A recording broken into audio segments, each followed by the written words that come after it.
সবকিছু শুরু হয়েছিল একটা অদৃশ্য ফোল্ডার দিয়ে, যেটা কোনো সরকারি সার্ভারে ছিল না কোনো পাবলিক ডোমেইনে। কিন্তু এই ফোল্ডারের কথা জানত দেশের সবচেয়ে প্রভাবশালী একদল মানুষ। এই ফোল্ডারের নাম ছিল লেয়ার 9। না, এটা কোনো অফিসিয়াল নথি ছিল না, ছিল এক প্রাইভেট এনক্রিপ্টেড ডেটা ভল্ট, যার প্রতিটি স্তরে ছিল sensitive info, video clips, chat log, campaign budget data, আর এমন কিছু যা প্রকাশ পেলে উল্টে যেতে পারত দেশের কিছু রাজনৈতিক হিসাব। একবার কেউ বলেছিল এই ফোল্ডারটা ফাঁস হলে শুধু একটা মুখ বদলাবে না, পুরো একটা শহরের পাওয়ার সেন্টার শিফট হয়ে যাবে।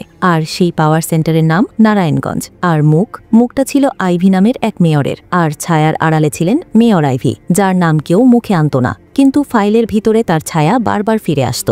শোনা যেত এই ফোল্ডারে ছিল নির্বাচনী ক্যাশ ফ্লোয়ের হিসাব, বাইরের দেশ থেকে আসা ভিডিও কন্টেন্ট ফান্ডিংয়ের প্রমাণ, সোশ্যাল মিডিয়া প্রোপাগান্ডা ইউনিটের রূপরেখা, এমনকি অডিও ক্লিপ যেটা কারো কেরিয়ার শেষ করে দিতে পারত। তবে হঠাৎ একদিন ঘটে যায় ডিজিটাল ব্ল্যাকআউট। এক সকালে সার্ভার টিম যখন লেয়ার 9-এ ঢোকে, তারা দেখে ফোল্ডার আছে আইপি অ্যাক্টিভ, অথচ ভিতরে শূন্যতা। কোনো ভিডিও নেই, অডিও নেই, ফাইন্যান্স রিপোর্ট নেই, শুধু একটি লাইন 404 ফাইল নট ফাউন্ড।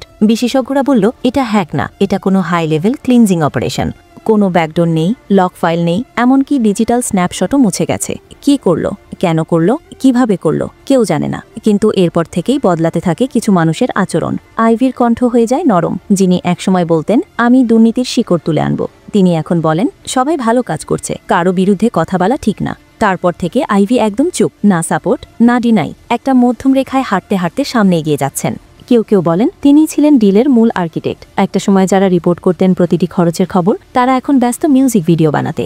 গুজব উঠতে থাকে, সব মিলিয়ে একটা ডিজিটাল চুক্তি হয়েছে। ডিলের বদলে ডেটা মুছে গেছে, ভিডিও চাপা পড়ে গেছে, অনুসন্ধান থেমে গেছে। কিন্তু প্রযুক্তি কি এত সহজে সব মুছে ফেলে? কেউ বলেন ফোল্ডারটা ডিলিট হয়নি, বরং শিফট হয়েছে এক নতুন লোকেশনে, আর এখন সেটার চাবি আছে অন্য কারো হাতে। শেষ প্রশ্ন, যদি ফোল্ডার ফিরে আসে, যদি কেউ একদিন বলে আমি লেয়ার 9 রিকভার করেছি, তাহলে কি হবে? কণ্ঠস্বর কি আবার আগুনে বদলাবে, নাকি এবার সত্যি সব শেষ হয়ে যাবে?